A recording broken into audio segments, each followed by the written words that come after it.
Apa kabar guys? Bersama Tape Trader 8 again. Gimana? Udah mau agak-agak rusty nih ya, agak berkarat gue nih. Karena udah lama nggak ngasih YouTube, terus habis itu ngasih YouTube-nya di saat lagi gonjang-ganjing ya. Karena kan kemarin teman-teman ya nanyain gimana om, gimana om. Akhirnya pendekar turun tangannya cuy. Oke guys, jadi gue akan bahas tarif AS naik, apakah akan membuat cuan saham Indonesia. Jadi gue akan membahas beberapa item-item yang mungkin kalian juga mungkin udah dapat beberapa informasinya. Mungkin gue akan kasih sedikit informasinya dan mungkin historicalnya dan bagaimana menurut gue analisa yang kita bisa lihat. Tentunya hal ini adalah analisa yang menurut gue berdasarkan view dari pendapat gua atau pengalaman gua as a trader enthusiast atau investor enthusiast gitu ya, stock enthusiast ya katanya. Yang dimana gue berharap bahwa itu akan membantu kalian gitu ya. Jadi gue juga berencana kita bikin halal bihalal guys buat teman-teman yang udah follow dan juga mungkin udah jadi murid gue udah berapa lama ya, it's been like what 5 years, 7 years gitu ya. Kita udah bikin kelas gitu ya. Dan mungkin kita akan bikin nanti gue mungkin kita bikin di bulan Mei. Kalau kalian setuju taruh di komen gitu ya. Bikin di mungkin offline dulu ya. Gue nggak tahu apakah nanti ada online. Nanti akan ada link yang kalian bisa ikutan. Oke guys, sip kalau gitu. Nah, jadi gue akan share ya. Entire screen, window share, ini dia. Mudah-mudahan bisa kelihatan ya guys ya. Nah, oke, sip. Nah, jadi gue akan cerita mengenai tarif AS. Jadi ya kalau kalian tahu ya bahwa tarif Amerika itu hari ini dia implement untuk saham China gitu ya. Dia implement tarif tarif barang masuk itu atau tarif import itu kurang lebih 104%. Dan banyak negara-negara yang melawan gitu ya, retaliate gitu ya, melawan dengan taruh lagi saham tarif atau pajak yang lebih kenceng lagi. Nah, mungkin kalian mungkin ada yang panik gitu ya, terus ngelihat saham jeblok gitu ya di seluruh dunia. Ya, kita lihat di US juga sahamnya juga jeblok gitu ya. Emas juga langsung jeblok dan yang lain-lain. Nah, menurut gua kita nggak perlu panik ya guys ya. Kalau Om Warren Buffett bilang adalah Om Warren Buffett bilang bahwa don't panic gitu ya. Jadi kalau kita dalam kepanikan itu tenang, maka kita akan gain something gitu ya. Nah, gua kasih lihat beberapa saham-saham yang di sini ya di thumbnailnya gue kasih lihat beberapa saham-saham yang ya big cap tapi mungkin bisa dilihat-lihat juga dan segala macam gitu ya guys ya. Dan syukur alhamdulillah juga pemerintah kita juga udah bikin sesuatu relief ya. Kalau nggak salah ke hari ini juga dia kasih relief untuk kuota import gitu ya dan yang lain-lain. Nah nanti kita akan bahas sedikit ya. Oke guys. Nah sekarang kita masuk ya. Kenapa sih Trump itu increase tarif gitu ya dan bagaimana purpose-nya untuk impact Indonesia. Jadi kalau kalian lihat ya, jadi sebenarnya tarif ini memang sudah digaung-gaungkan oleh Trump ya. Sebelumnya pernah Trump waktu berkuasa waktu itu gitu ya, 5 tahun sebelum si kakek-kakek itu menjabat gitu ya. Dia udah pernah gitu ya. Tetapi salahnya adalah dia cuma impose ke Cina doang gitu ya. Dan akhirnya di saat impose ke Cina atau ngecharge ke Cina doang, akhirnya Cina masuknya lewat Kanada. Nah, lalu masuk lagi ke Amerika. Nah, untuk saat ini dia untuk mengantisipasi kesalahan yang dia lakukan terlebih dahulu, jadi dia melakukan namanya impose kepada seluruh negara yang dimana mempunyai tarif surplus terhadap Amerika gitu ya. Kenapa sih dia bikin kayak gini dan kenapa sih dia gaung-gaungkan? Seperti kalian tahu kalau kalian sering bolak-balik ke Amerika, kalian tahu bahwa kondisinya agak mengenaskan gitu ya. Kalau kalian lihat banyak zombie, pengemis gitu ya, di mana-mana homeless gitu ya, orang yang nggak punya rumah, zombie dalam arti orang yang drug addict dan segala macam yang berkeliaran di kota-kota even di kota-kota besar yang ada di Amerika. Dan ini jumlahnya spreading atau menyebar gitu ya, menambah besar. Nah, Trump ini dilihat oleh orang Amerika lebih tegas kemarin, makanya dia bisa menang pemilu gitu ya.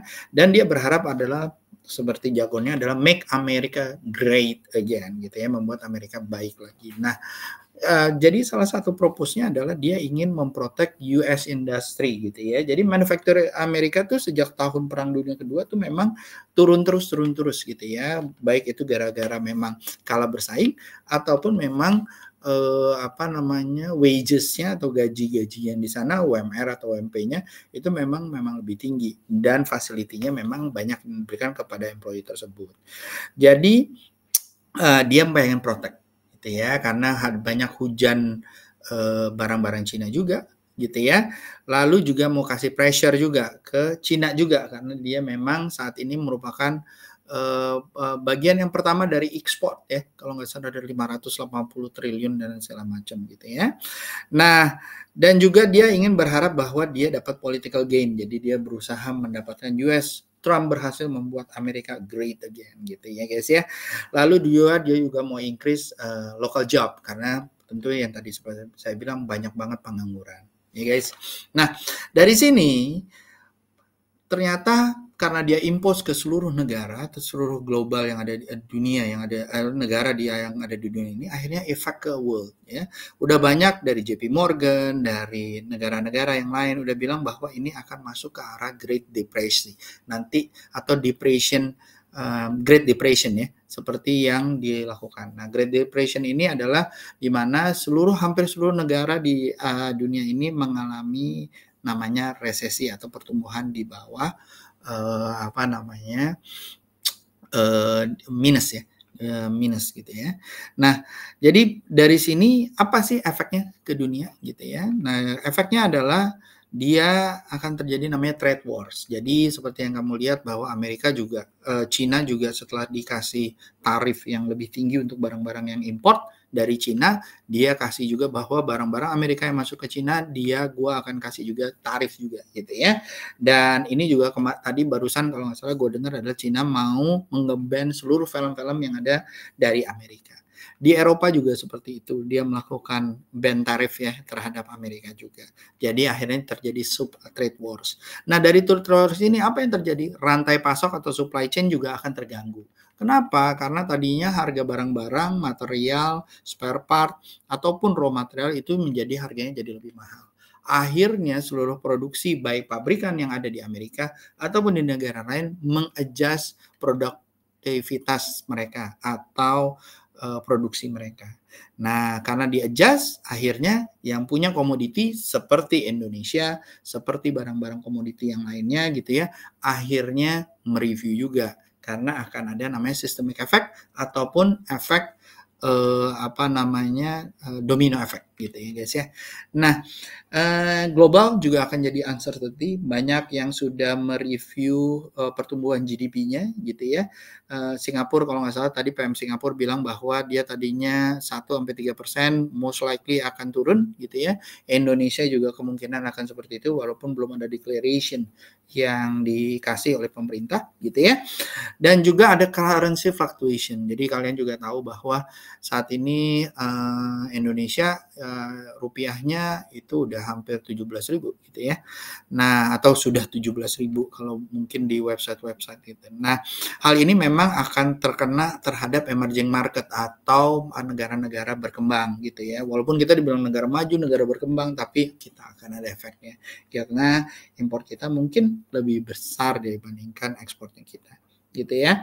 Nah, impact ke Indonesia apa aja guys gitu ya. Impact ke Indonesia ya tentunya untuk barang-barang yang terkena tarif akan di-reduce atau terrevisi angka-angka ekspornya, terutama untuk spare part gitu ya. Lalu juga ada tekstil gitu ya, itu akan ini. Walaupun memang ada barang-barang yang dikecualikan, tetapi kita harus lihat item-itemnya memang hampir keseluruhan gitu ya guys ya. Lalu juga resikonya adalah kita ada trade diversion, jadi kita ke negara-negara yang nggak kena tarif, tapi kayaknya hampir seluruh negara kena tarif ya guys ya. Jadi harus kita lihat, mungkin kena tarifnya lebih kecil, seperti Singapura yang kenanya tarifnya 10%, walaupun memang mereka nggak pernah Singapura itu nggak pernah kenain tarif ke barang importnya Amerika. Nah, tapi kena tarif juga ya, kasihan juga ya dia ya. Nah, lalu juga seperti yang tadi bilang adalah rupiah akan menurun gitu ya, harga valuasinya yang dimana karena market uncertainty. Currency yang akan naik ya tentunya US dollar. Tapi juga uncertainty juga, kita lihat aja apakah ada negara-negara yang mempunyai devaluasi harga value mata uangnya terkoreksi juga. Nah, tentunya kita harus lihat juga ada opportunity-nya guys. Nah, opportunity-nya apa gitu ya. Jadi opportunity-nya adalah salah satu kalau dia melihat bahwa dia kena 100% gitu ya. Indonesia kena hanya 32% gitu ya. Kenapa nggak gue pindahin aja? Ya, atau kan kalau nggak salah Vietnam 40% ya, hampir gede juga dan segala macam. Indonesia adalah salah satu yang in the middle lah. Gitu ya. Kenapa nggak pindahin aja ke Indonesia pabriknya, dan dari situ maka akan akan kita produce dari situ, dan mudah-mudahan tarifnya nggak akan kena setinggi-tingginya gitu ya. Itu salah satunya yang mungkin nanti akan diperhitungkan oleh setiap company yang ada. Nah, yang kedua adalah tentunya ada potensi untuk Indonesia untuk expand trading atau perdagangannya mereka kepada negara-negara ASEAN, kepada European Union yang mungkin udah diembargo dari hasil dari Amerika atau import dari Amerika itu menjadi lebih mahal. Mungkin untuk mensuplai demand yang ada, mungkin kita bisa supply juga gitu ya.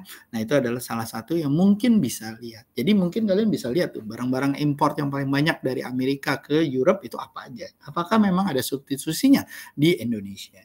Gitu ya. Nah, yang ketiga adalah peluangnya adalah kita bisa strengthen our local industry atau industri lokal kita bisa kita perkuat gitu ya. Kita perkuat domestic local market kita.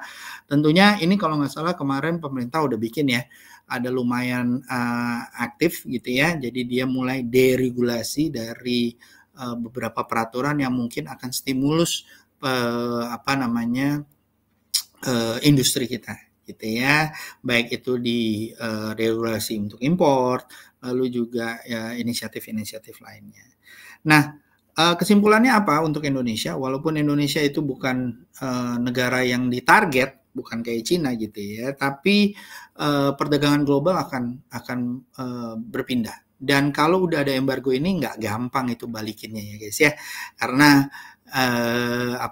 harga akan naik ya. Kalau harga naik susah turun biasanya. Kalau harga turun cepat naik ya.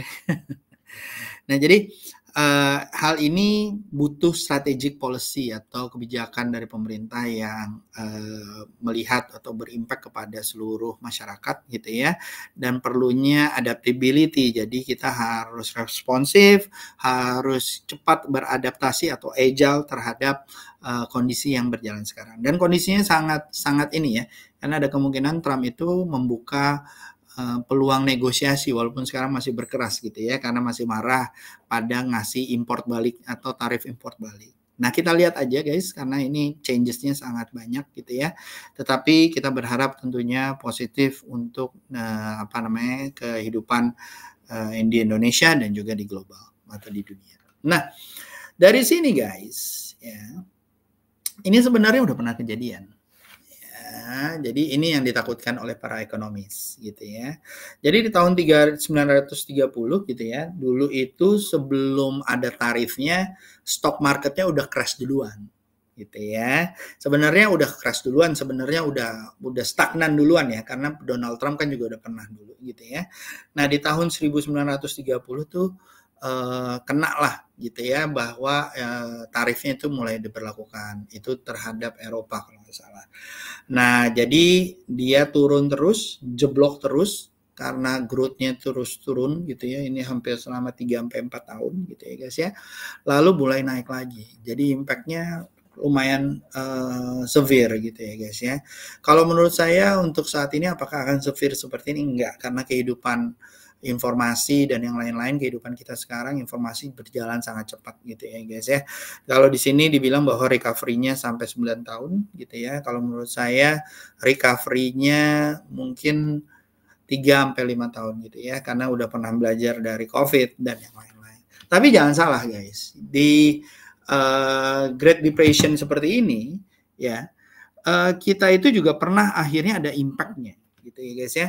Impact-nya dari mana? Impact-nya itu waktu itu kalau nggak salah setelah tarif itu berjalan, ada satu negara yang terkena impact-nya, di mana akhirnya dia decide untuk menjajah negara lain atau melakukan ekspansi atau agresi kepada negara lain. Nah, itu adalah salah satunya adalah Jerman gitu ya guys ya. Nah, di saat itu Jerman main embargo gitu ya. Terus abis itu akhirnya terhadap Jepang gitu ya. Nah, akhirnya mulailah rame gitu ya. Jadi akhirnya mulai rame dan dari situ mulai ada kekurangan sumber daya dan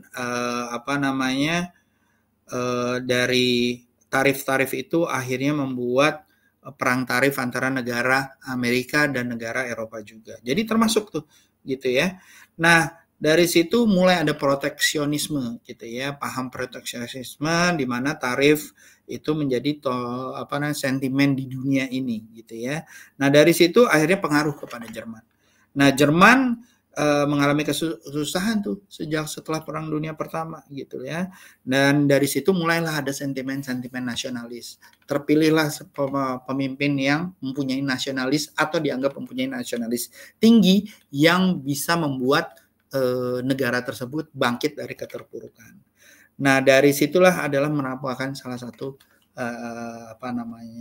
indikasi atau merupakan salah satu faktor ya yang membuat Perang Dunia Kedua gitu ya. Apakah ini akan membuat jadi Perang Dunia Ketiga? Semoga enggak ya guys ya. Tetapi kalau menurut saya kita harus lihat bahwa Trump itu cuma 5 tahun ya guys. Jadi kita lihat apakah nanti setelah ini pemilihnya apa presidennya atau dia akan terus berkuasa atau enggak atau gimana, kita belum tahu.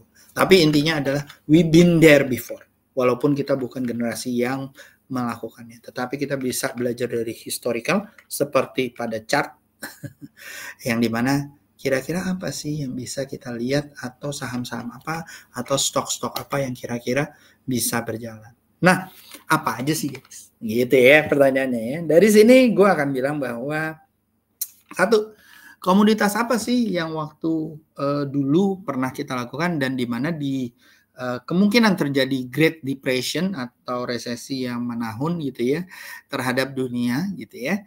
Nah, kemungkinan adalah safe haven-nya masih tetap ya. Berarti emas, silver, palladium dan komoditas-komoditas lainnya ya.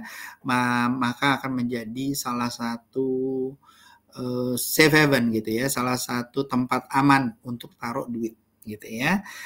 Nah, lalu yang kedua adalah agriculture. Jadi tetap orang akan balik ke benefit atau kebutuhan basicnya, yaitu kebutuhan yang pertama adalah makan, gitu ya guys ya. Jadi mereka akan tetap masuk ke kebutuhan agriculture, nasi tetap akan, gitu ya. Jadi harus dilihat tuh saham-sahamnya apa aja gitu ya.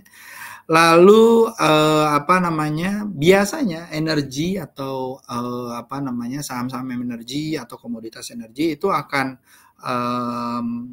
oil terutama biasanya akan jatuh duluan karena nggak akan banyak kebutuhan untuk produksinya gitu ya. Gas akan naik, jadi itu mungkin bisa dilihat-lihat ya. Mungkin sekarang lagi terpuruk semua ya, jangan langsung buru-buru beli, enggak. Tapi kita lihat-lihat. Nah, mungkin nanti di halal bihalal kita pas di diskusinya lebih enak, mungkin gue akan bahas gimana caranya nih kita bisa nunggu gitu ya guys ya. Lalu batu bara. Nah, batu bara adalah mungkin udah banyak yang bahas ya kalau kamu baca di salah satu Kompas dan segala macam, salah satu ekonom juga udah bilang bahwa batu bara tetap akan menjadi salah satu alternatif untuk bahan bakar yang termasuk paling murah. Jadi batu bara adalah salah satu yang kemungkinan banyak dipunyai oleh Indonesia. Tapi apakah sekarang masih akan tetap? Kita belum tahu gitu ya guys ya, karena masih perangnya duluan, belum impactnya. Karena kebutuhannya nanti akan mulai nih, sekarang lagi mau musim panas, jadi belum perlu batu-baranya ya. Tapi kalau udah mulai masuk musim dingin dan produksi harus tetap jalan, gitu ya. Nah, industrial commodity ya, jadi ini mungkin akan downturns gitu ya. Tapi kita lihat aja kebutuhan baterai itu masih akan tetap banyak gitu ya guys ya. Kebutuhan untuk nikel, baterai gitu ya, copper, tembaga itu tetap akan banyak gitu ya. Nah, kita lihat aja apakah akan terus turun gitu ya, akan declining, akan atau memang nanti akan ada titik nadirnya atau titik stagnannya yang dimana nanti akan naik lagi karena memang kebutuhannya tetap akan ada gitu ya guys ya. Nah, defensive commodity yang ada, jadi kalau boleh kamu lihat bahwa mungkin kamu bisa lihat emas dan perak gitu ya. Food security yang tadi saya bilang, ada padi, ada gandum ya, ada jagung, itu yang mungkin akan boleh dilihat gitu ya. Lalu essential energy, ada natural gas, mungkin saya tambahin juga coal gitu ya, karena natural gas nggak semuanya punya ya. Coal mungkin negara kita punya lumayan banyak gitu ya guys ya. Jadi itu adalah salah satu. Dan coal itu bear in mind bahwa kita ekspornya bukan ke Amerika ya guys ya.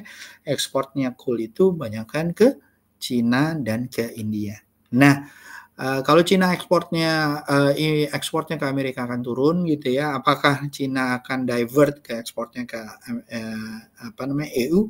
Let's see gitu ya, kita lihat aja. Tapi kita juga bisa lihat bahwa ada India juga gitu ya, dan bagaimana kita melihat bahwa negara-negara tersebut apakah dia akan tetap maintain their production ataupun dia akan reduce their production gitu ya. Dan bear in mind bahwa Cina juga punya reserve coal juga yang lumayan banyak gitu ya. Oke guys. Nah, balik dari sini gimana di Indonesia. Nah, ini adalah berdasarkan analisa ini berdasarkan dari Great Depression ya guys ya. Belum kita lihat berdasarkan dari chartnya gitu ya. Gue nggak mau ngebahas chartnya satu persatu gitu ya, karena gue nggak melihat bahwa chart-chart ini layak untuk dilihat for now gitu ya, masih pada shock semua. Jadi kita bisa lihat nanti mungkin ada batas yang kita bisa lihat gitu ya, yang mungkin baru kita akan lihat nanti setelah mulai ada turnaround gitu ya, ada pembalikan yang memecah tren dari tren turunnya saat ini. Nah, dari pengalaman dari depresi, dari resesi dan yang lain-lain gitu ya, ini adalah potensi stok yang mungkin bisa jalan. Nah, gue akan kasih lihat dari Amerika dulu. Jadi consumers itu adalah salah satu yang mungkin saham-saham hakiki yang bisa dilihat. Saham-saham retail seperti Costco gitu ya, itu juga bisa dilihat. Saham-saham dari pharmaceutical juga bisa dilihat guys. Gitu ya. Utilities tadi yang seperti gue bilang adalah gas ya, bisa dilihat-lihat juga. Precious metal atau logam mulia itu juga bisa dilihat. Lalu yang akan high risk ya, tentunya yang udah dijauhi oleh oleh Om Buffett juga gitu ya. Ada travel ya, airplane tuh udah di ini, hotel juga mungkin harus dilihat. Ini berdasarkan pengalaman ya guys ya, pengalaman Great Depression. Bukan berarti sekarang harus kamu jalui, tapi kamu bisa lihat-lihat gitu ya. Lalu juga real estate, big banks. Nah, big banks ini juga kamu harus lihat berdasarkan apakah bank tersebut tahan. Apakah non-performing loan-nya atau bad debt-nya itu naik atau enggak. Dan bagaimana mempunyai ketahanan. Tapi kalau dia tahan sih sebenarnya big bank-nya aman-aman aja. Gitu ya guys ya. Nah, yang takutnya adalah kalau misalnya dia goyah apabila terlalu banyak utang atau kredit yang macet gitu ya. Nah, itu juga. Dan credit service. Tapi itu vulnerable, jadi rentan gitu ya. Tapi kalau dia berhasil, kenapa enggak? Contohnya misalnya gitu ya, kalau orang nggak punya duit, mereka akan cari ke jual barang gitu ya. Jual barang kemana? Yang paling gampang adalah ke Pegadaian. Nah, itu adalah salah satu, atau pawn ya, pawn shop gitu ya. Nah, itu adalah salah satu yang mungkin akan naik apabila orang lagi susah mempunyai hopeng atau mempunyai duit gitu ya, doi gitu ya, mempunyai duit. Nah, gitu. Jadi kalau kita lihat ya guys ya, nah ini adalah saham US yang mungkin kamu harus lihat lagi. Sekarang saat ini lagi turun, again seperti yang gue bilang, tahan aja dulu, tahan dalam arti bahwa kita sambil analisa, kalau udah mulai uptrend, mulai kita ambil. Ya, nanti gue pas kita halal bihalal ya, tanggal berapa ya enaknya? Mei kali ya, Mei awal gitu. Kalau ada yang mau ikutan, monggo di list aja, nanti akan dikasih formnya ya sama adminnya gue. Kalau mau gitu ya, nggak usah banyak-banyak orang lah, ya kan, namanya juga halal bihalal yang deket-deket aja, ya kan, gitu. Tapi ya kalau mau ikutan monggo, ya. Nah, bagaimana dengan Indonesia? Ya, nah Indonesia kalau menurut gua, sahamnya Unilever turun om gini-gini, tapi menurut gua adalah saham-saham hakiki mungkin harus kita lihat, gitu ya. Baik itu kayak saham-saham consumer good. Gua nggak bilang bahwa Indef, Mayora dan segala macam itu yang sekarang masih downtrend dari awal, dari sejak COVID dan segala macam itu bagus gitu ya guys ya. Tapi boleh dilihat-lihat. Kalau memang akhirnya revenue mereka, margin mereka during this resesi atau depression ini mulai naik gitu ya, konsumtifnya mulai naik ke barang-barang yang hakiki. Lalu juga retail. Ya, retail seperti yang kamu tahu ada Indomaret, ada Alfamart gitu ya, yang mungkin kalian boleh lihat nih apakah mereka mulai bagus. Dan gue melihat bahwa Alfamart itu keluar dari chartnya itu kayaknya tadi sideways terus breakout dikit gitu ya. Nah, apakah ini pertanda bahwa baru breakout, belum downtrend? Kita lihat aja gitu ya. Lalu kamu bisa lihat juga pharmaceutical gitu ya. Orang pasti akan fokus kepada yang hakiki. Yang penting gue sehat dulu, yang penting gue cukup makan dulu gitu ya. Itu yang paling hakiki. Jadi barang-barang luxury mungkin akan ditinggalkan gitu ya. Nah, jadi kamu bisa lihat seperti para produser obat-obatan gitu ya, atau pabrik obat-obatan seperti KLBF ya atau KF dan yang lain-lain. Tentunya harus lihat chartnya lagi ya guys ya. Jangan ini berdasarkan pengalaman yang waktu itu dilakukan di tahun 1930. Kita nggak tahu kalau performance-nya bagus atau enggak, kamu harus combine juga dengan fundamentalnya. Oke, lalu kamu bisa lihat juga hospital, baik itu seperti contohnya Siloam, ada Mitra Keluarga, lalu ada Bunda Hospital ya, kalau nggak salah gue lupa intinya. Lalu utilities dan energi, ini kebutuhan hakiki ya guys ya, listrik dan yang lain-lain. Nah, contoh yang mungkin baru sekarang kalau nggak salah dia mulai banyak gas juga, mulai dia buka importnya lagi dari Amerika ya. Kalau nggak salah Pak Prabowo bilang ke Menteri SDM bahwa coba ditambahin lagi dari Amerika gitu ya. Nah mungkin kalian boleh lihat-lihat Pegas juga gitu ya, apakah sahamnya nanti udah layak atau enggak. Ingat, tunggu uptrend dulu ya guys ya, atau ada first indication of uptrend gitu ya, atau first indication breakout dari sideways-nya, nanti mungkin kalian boleh lihat-lihat ya.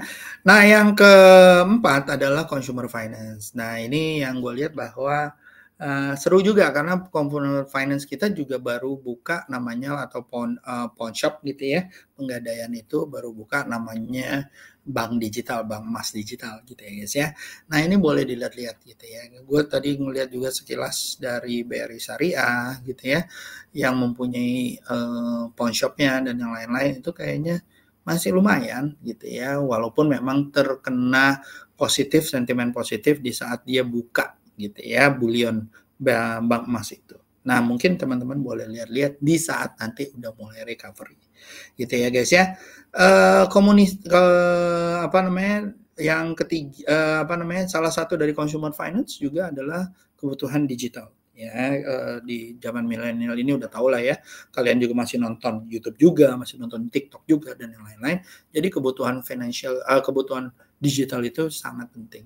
Jadi mungkin boleh dilihat-lihat tuh kayak Telkom dan yang lain. Ibaratnya kayak kita kemarin COVID itu, banyak kan kita nongkrong di rumah aja gitu ya. Nggak banyak belanja, nggak banyak makan gitu ya, makan pecel lele doang gitu. Nah jadi mungkin boleh dilihat-lihat, nanti kita lihat chartnya gitu ya guys ya. Nah, yang akan rentan tentunya baik itu mungkin akan kita bisa lihat ada real estate, mungkin orang akan stop dulu, hold their money first gitu ya, untuk properti, untuk real estate gitu ya. Tourism juga mungkin akan hold dulu, mungkin ya, kita lihat dulu, pertambangan juga, penerbangan juga bisa dilihat. Lalu juga komoditi ekspor. Nah, ini tergantung kebutuhannya guys ya. Apakah memang kebutuhannya ada atau enggak dari negara-negara yang bukan Amerika yang memang membutuhkan gitu ya. Jadi kita harus lihat dari situ. Lalu bank. Tadi yang seperti saya bilang adalah kita harus lihat bank itu jangan langsung kayak kemarin gitu ya. Ada di Danantara terus jadi langsung takut gitu. Tetapi kita harus lihat apakah mereka masih bisa melancarkan kredit-kredit mereka. Apakah non performing loan-nya turun atau naik. Apakah dia mempunyai capital adequacy ratio atau rasio kapitalnya masih cukup gitu ya. Walaupun kalau Danantara mungkin udah diambil gitu ya. Tapi kalau menurut nggak akan mengganggu operasional sih harusnya. Nah, di saat ini juga seperti itu guys. Jadi harusnya kamu lihat secara lebih dalam lagi. Jangan langsung apatis gara-gara gue bilang. Tapi harus lihat bahwa dia masih beroperasi, dia pakai digitalisasi, dia lebih cost savvy gitu ya, lebih memangkas OPEX-nya mereka gitu ya. Jadi mungkin bank ini akan lebih survive. Dan kalau kamu lihat bahwa dari semua ini, kalau dia menggunakan teknologi, ada kemungkinan besar dia akan lebih survive, akan lebih banyak gitu ya guys ya. So itu guys dari gua. Ya, mungkin nanti kalau mau di saat nanti kita kopdar atau besok kita mulai mulai ngobrol-ngobrol lagi gitu ya. Tapi gua harap pada 30 menit lumayan juga ya. Gua udah lama juga nggak ngobrol sebegitu lama gitu ya. Jadi mudah-mudahan nanti bisa membuat kalian nambah manfaat, view-nya juga lebih banyak gitu ya. So itu aja dari gua. Semoga menambah wawasan, semoga nggak terlalu panik, semoga selalu ada jalan gitu ya. There's always me, so you always can contact me ya guys ya. Baik dari komen-komen, jangan lupa kalau ada pertanyaan di komen ya. Dan kalau misalnya ada nanti ya mudah-mudahan nanti kita mulai review-review lagi lah ya dalam 1-2 hari ini gue mulai aktif lagi starting this weekend gitu ya. Besok soalnya diajak sama teman-teman untuk ngumpul gitu ya, mungkin perlu curhatan gitu atau gimana gue gak ngerti gitu ya. Oke, itu aja. Tape Trader 8 signing out. See you. Have a good day guys. Bye. Dadah guys. Mohon maaf lahir batin. Bye.